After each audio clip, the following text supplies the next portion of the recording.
Hello everyone, this is Rakesh Kumar Meena, Assistant Professor, Government College Raj. Today I am here to discuss on a poem, The World is Too Much With Us, composed by William Wordsworth. William Wordsworth was born on 7th April 1770 in Cockermouth in England. He was a very famous romantic poet. He was the pioneer of romantic poetry in England. He widened the field of poetic material and freed poetry from the artificiality of 18th century poetic diction. His poems are remarkable for their simplicity and portrayal of nature and rural folk.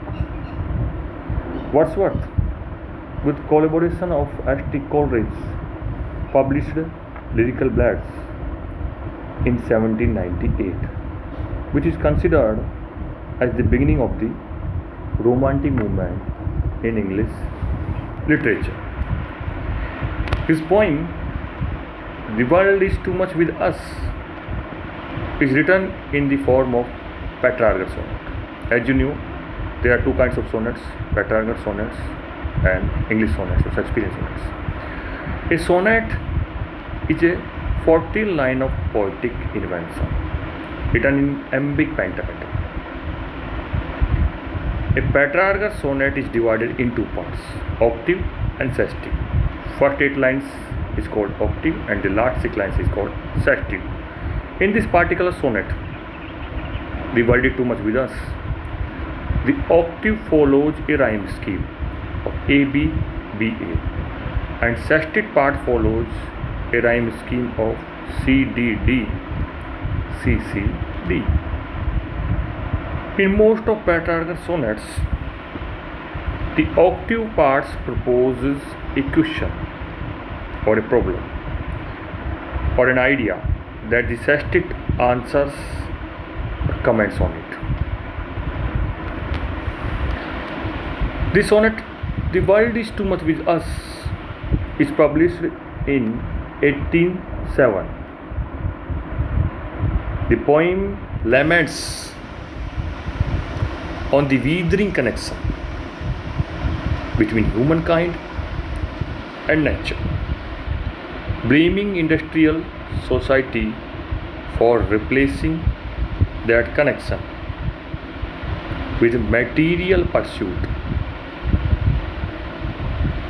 Wordsworth wrote the poem during the first industrial revolution, a period of technological and mechanical innovation that thoroughly, completely transformed British life, changed British life. They become money hungry, their lifestyle completely changed. So now I am going to start the explanation of this poem. As I have already told you that the poem is divided in two parts. Then in first part, the octave part, the poet says, the world is too much with us, late and soon, getting and spending, we lay waste our powers. Little we see in nature, that is ours. We have given our hearts away. A sordid boon, this sea that bears her bosom to the moon. The winds that will be howling at all hours and are up gathered now like sleeping flowers. For this, for everything, we are out of tune. It moves us not. The poet is sad here to see that man is busy in his day-to-day life to earning money or to get artificial things.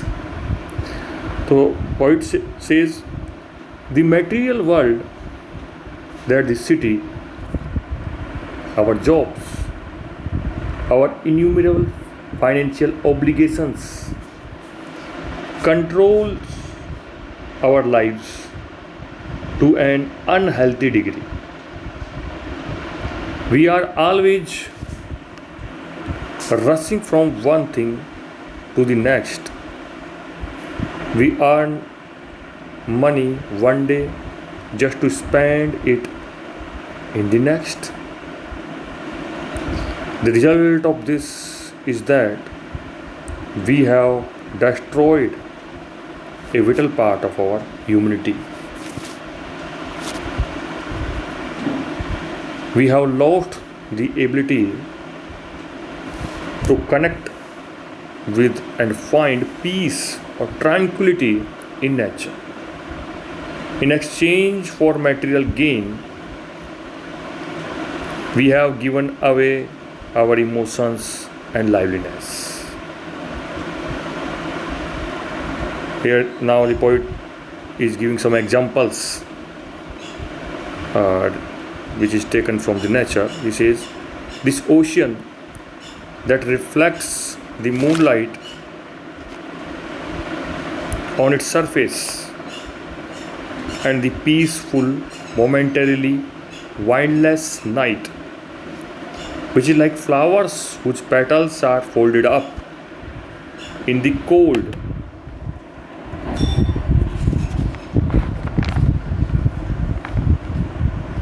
These natural features still exist, but we just can't appreciate them. Our lives have nothing to do with the rhymes of natural world. As a result, those rhythms have no emotional impact on us. Man is so much busy in his day-to-day life that he does not have time to become familiar with nature, to spend some time with nature. So poet is very sad to see the modern world. Further in the sextic part, the poet says, great God, I would rather be a pagan, a skull in creed outworn. So might I, standing on this pleasant lea, have glimpses that would make me less forlorn, have sight of Proteus rising from the sea, or hear old Triton blow his withered horn. The poet is trying to say that he is expressing his desire before God, that I wish that I were raised in a culture that worshipped money gods, nature worshippers.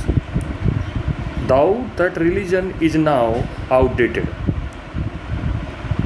That way, standing on this pleasant patch of grass, I might be calmed and heartened by the image of the ocean before me.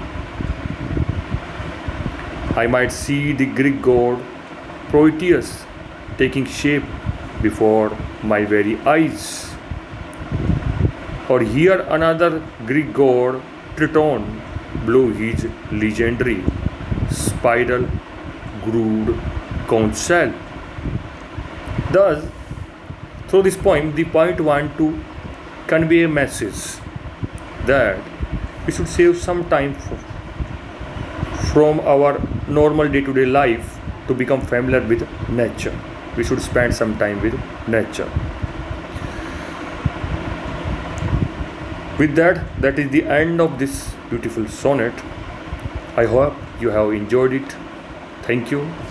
We will meet again in my next video with a fresh poem. Till then, goodbye.